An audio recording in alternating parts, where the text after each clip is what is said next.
गेहूं की सफल खेती। इस वीडियो के माध्यम से हम आपको बताएंगे गेहूं की A to Z संपूर्ण जानकारी, जैसे बुआई के समय कौन सी खाद देनी चाहिए, उन्नत समय, खरपतवार की रोकथाम, ग्रोथ, बढ़वार, वृद्धि और इसके अलावा पीलापन यदि हो रहा है तो उसकी कैसे रोकथाम कर सकते हैं, लगने वाले कीट, फंगस, इसके अलावा बीज उपचार, उत्पादन, उपज, सिंचाई, खाद का शेड्यूल, स्प्रे शेड्यूल और कौन सी सावधानी रखनी चाहिए आपकी गेहूं की फसल में अधिक उपज उत्पादन के लिए, कब कौन सी खाद देनी चाहिए। इस वीडियो के माध्यम से हम आपको संपूर्ण जानकारी देने वाले हैं। मैं हूं आपका दोस्त शिव कुमार, आप देख रहे हैं एडवांस एग्रीकल्चर यूट्यूब चैनल। चलिए शुरू करते हैं।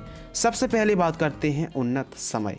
अक्टूबर और नवंबर का महीना गेहूं की खेती करने के लिए सबसे उपयुक्त समय है, यानी अक्टूबर के अंतिम सप्ताह से 15 नवंबर के आसपास अनुकूल समय रहता है गेहूं की बुआई करने के लिए। किसान भाइयों, इसके अलावा बात करते हैं खेत तैयार।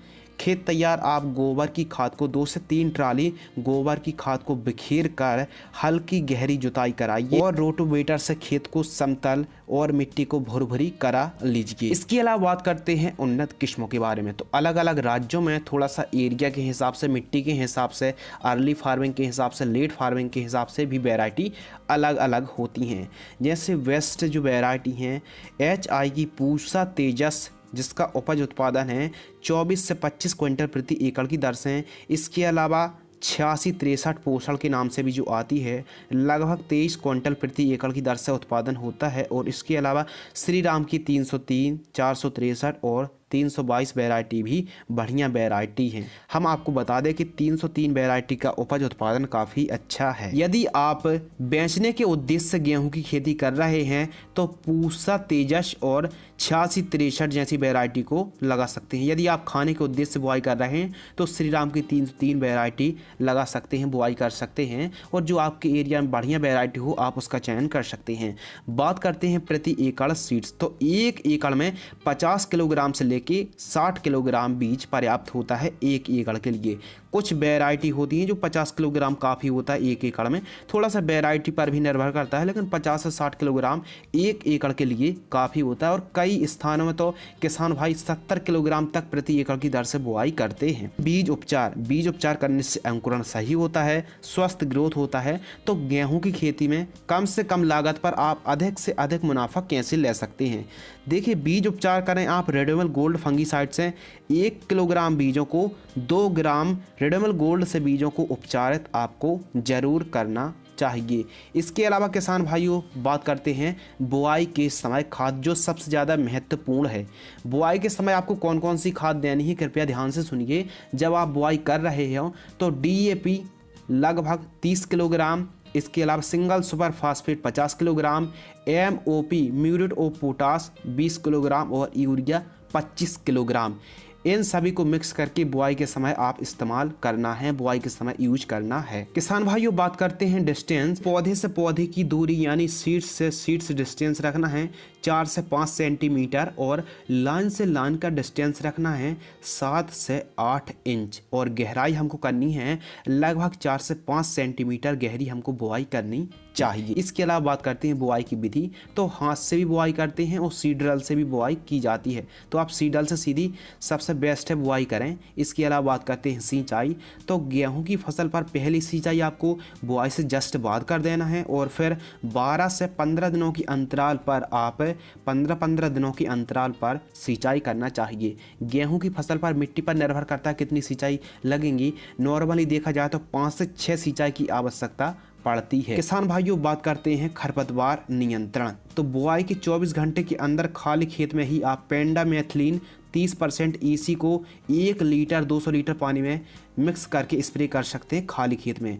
और यदि आप ऐसा नहीं कर पाए हैं तो बुआई के, यदि खरपतवार उग रहे हैं तो बुआई के लगभग जब फसल 25 से 30 दिन की होती है तो आप खरपतवार नाशक जैसे UPL कंपनी का बेस्ता खरपतवार नाशक को 160 ग्राम प्रति एकड़ की दर से स्प्रे कर सकते हैं। UPL का बेस्टा, या फिर जिसमें कॉम्बिनेशन है मेटासल्फ्यूरोन मिथाइल 20%, WP प्लस एलोडिनोफॉप्रोपर गाइल 15%। जिन खेतों में अधिक से अधिक मंडूसी यानी कहीं गुल्ली डंडा खरपतवार उगता है वहां बुआई के समय ही मोमूजी या फिर जेदबा खरपतवार नाशक का भी आप स्प्रे कर सकते हैं। यदि खेत में खरपतवार उग रहे हो तो ही स्प्रे करें, वरना कोई ज़रूरत नहीं है आपको खरपतवार नाशक स्प्रे करने की। इसके अलावा किसान भाइयों बात करते हैं सबसे महत्वपूर्ण टॉपिक खाद का शेड्यूल।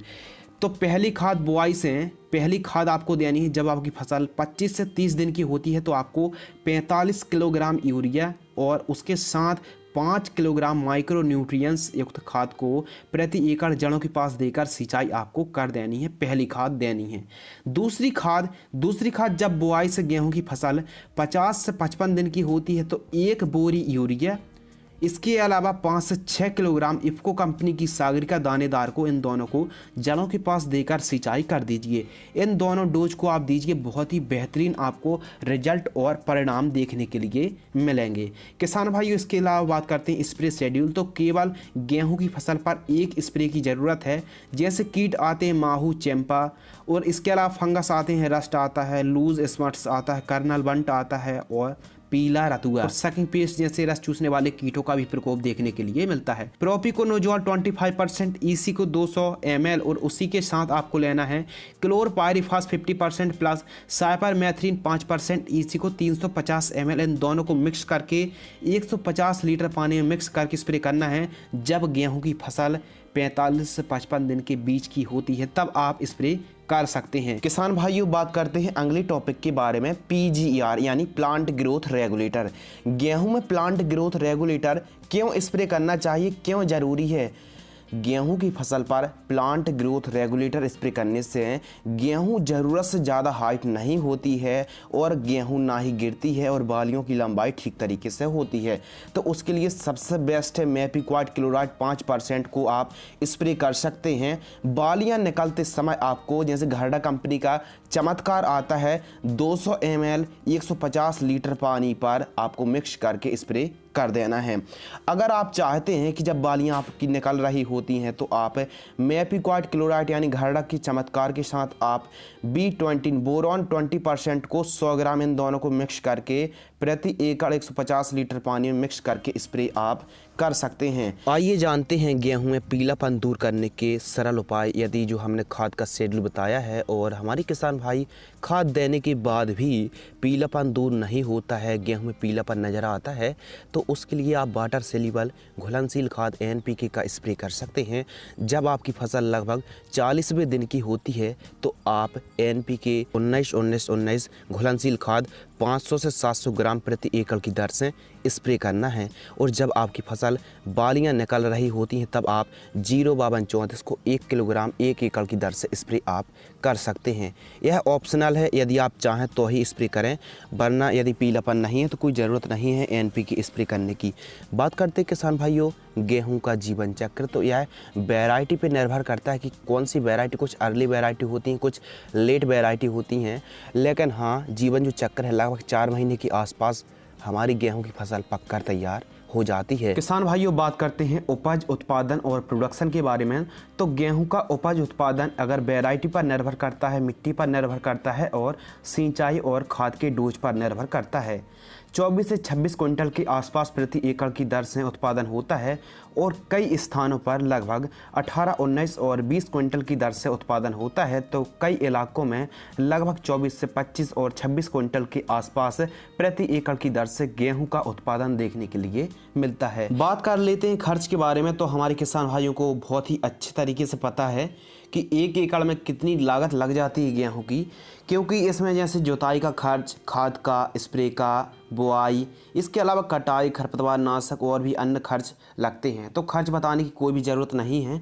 हमारे किसान भाइयों को बहुत ही अच्छे तरीके से पता है कि 1 एकड़ में कितना खर्च लग जाता है और आप कैलकुलेशन निकाल सकते हैं क्योंकि हमने पूरा शेड्यूल बताया है। इसके अलावा बात करते हैं आवश्यक बातें जो आपको जानना बहुत ही ज़रूरी होता है। गेहूँ की फसल पर विशेष ध्यान रखना चाहिए सिंचाई पर, इसके अलावा खरपतवार नाशक का यदि आप स्प्रे कर रहे हैं, बिना गैस वाली 2,4-D का इस्तेमाल कर रहे हैं, तो कृपया ध्यान रहे कि पहले खेत पर सिंचाई कर लीजिए। जड़ों के पास पर्याप्त मात्रा में नमी होना चाहिए। नमी होगी तो हमारी फसल को लंबा झटका नहीं लगेगा। इसके अलावा बात करते हैं उन्नत किस्मों का। उन्नत किस्मों का ही आपको चयन करना चाहिए जो आपके एरिया में बढ़िया वैरायटी हो, जिनका उपज उत्पादन अच्छा हो। आप उन वैरायटी का चयन कर सकते हैं। इसके अलावा ज़रूरत से ज़्यादा यूरिया का इस्तेमाल ना करें, यानी 50-60 दिन के बाद 60 दिन के बाद आप यूरिया नाइट्रोजन का प्रयोग ना करें। यदि नाइट्रोजन का प्रयोग आप 60 दिन के बाद करते हैं तो कई प्रकार के रोग और कई प्रकार के डिजीज़ आते हैं। समय पर ही बुआई करना चाहिए और 1 एकड़ पर 50 से 60 किलोग्राम प्रति एकड़ की दर से बुआई करना चाहिए। किसान भाइयों, कुछ इस प्रकार यदि आप गेहूं की खेती करते हैं तो आपको उपज उत्पादन में काफ़ी बढ़ोतरी देखने के लिए मिल सकती है। उम्मीद है आपको हमारी यह वीडियो ज़रूर पसंद आई होगी। यदि आप चाहते हैं कि और भी अन्य फसलों की जानकारी इसी प्रकार हम तक पहुँचे तो आप इस चैनल को सब्सक्राइब कर लीजिए और आप हमारे सेकंड यूट्यूब चैनल को सब्सक्राइब करने के बाद बेल आइकन को प्रेस ज़रूर कर लीजिए। इंस्टाग्राम पर फॉलो करें और हमारे फेसबुक पेज को लाइक कर सकते हैं। मिलते हैं कुछ और महत्वपूर्ण और ज्ञानवर्धक जानकारी के साथ। तब तक के लिए धन्यवाद, नमस्कार।